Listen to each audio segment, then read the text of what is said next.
Thank you, Chairman.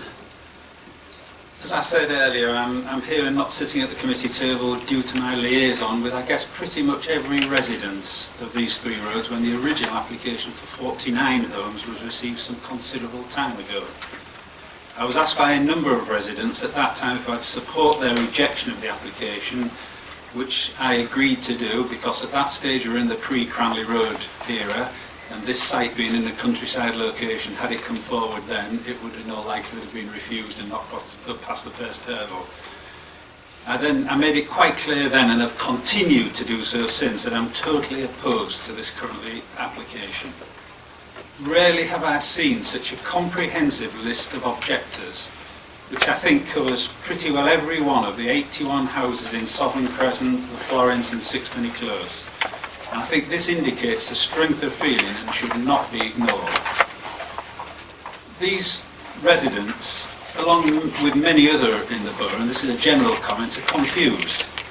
The council sets out to address its objectively assessed housing need and 5-year housing land supply requirement, and draws up a list of sites following extensive research of all those submitted, and concludes that there are sites more appropriate than this one. It's therefore not included in the draft plan.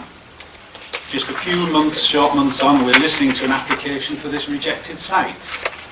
To add to the confusion today, we're listening to another application that's also in the countryside and also not included in the draft plan, but that one's been recommended for rejection. Is it any wonder that there's confusion amongst residents who just see a developer free-for-all?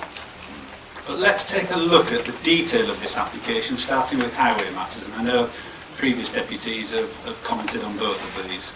Sovereign Crescent was built in the 1990s with the roads designed to facilitate the traffic generated by 81 homes. Is it capable of coping with an additional 46? It's between 3.8 and 4.5 metres wide, so narrow by any standard, and Sovereign Crescent itself contains 5 pinch points that are just 3 metres wide, clearly allowing just a single vehicle to pass. On Thursday, the week before last, as I visited the site, won't create any further traffic. The highway comment in the report makes no reference to the presence of Locksheath School just a few hundred metres along Warsash Road, and the demand for parking in Sovereign Crescent at key school times, and the presence of a lollipop man just 100 metres along Warsash Road. Additional traffic, which will of course peak at school times, will inevitably lead to increased risk. On that subject, we move on to schools provision. Rarely have I read such a lengthy paragraph as the second one on page 34 of Richard's report, Hampshire County Council Children's Services, that in summary effectively raises a white flag, admitting that they haven't a clue what to do with the increased school requirements, and I'm taking into account here the decision that was made last evening to withdraw education from the 123 regulations. They acknowledge that the catchment school, Locksheath Infants and Juniors, are full and heavily oversubscribed. In fact, there were 280 applications for 120 places in September on the current basis, and they're unlikely to grow as new classrooms have recently been built. They also acknowledge that all other primary schools are also full, but once again the developers are asked, give us your money and we'll worry about the problem later. And it's so difficult to understand how a credible borough plan can be run on this basis. Remarkably, they also suggest that these contributions could fund home-to-school transport. Can we really see mums putting their 4- and 5-year-olds onto a bus?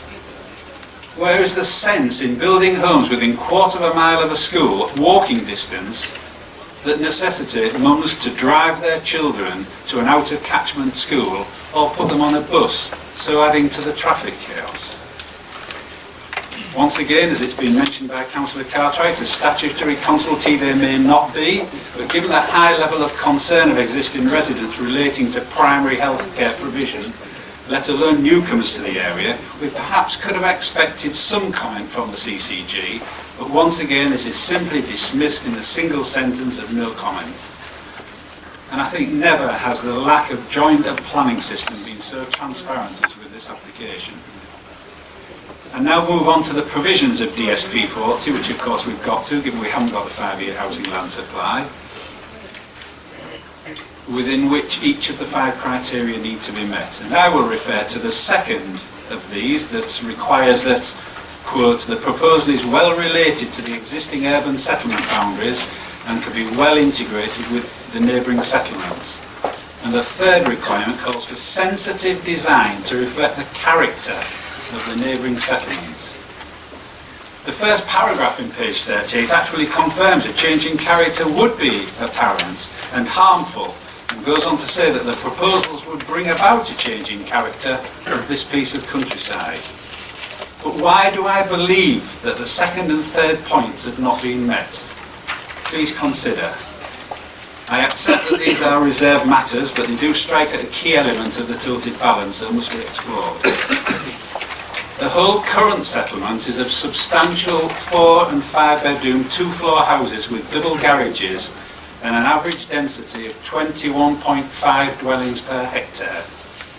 This proposal's for 15 1- and 2-bedroom flats, 22 3-bedroom flats, and just 5 4-bedroom flats, which are probably the only ones which would fit in with the character of the Florins. The total density will be 38 per hectare, nearly double the current density.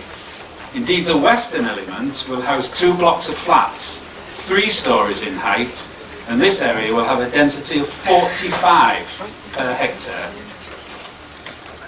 If someone could explain to me how this proposed development, quote, reflects the character of the neighbouring settlement, it could not, in my opinion, be any further removed from reflecting the character of Sovereign Crescent.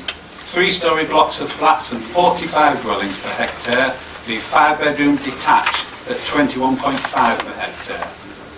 In any event, even if it met other criteria, 45 is just too many, the density.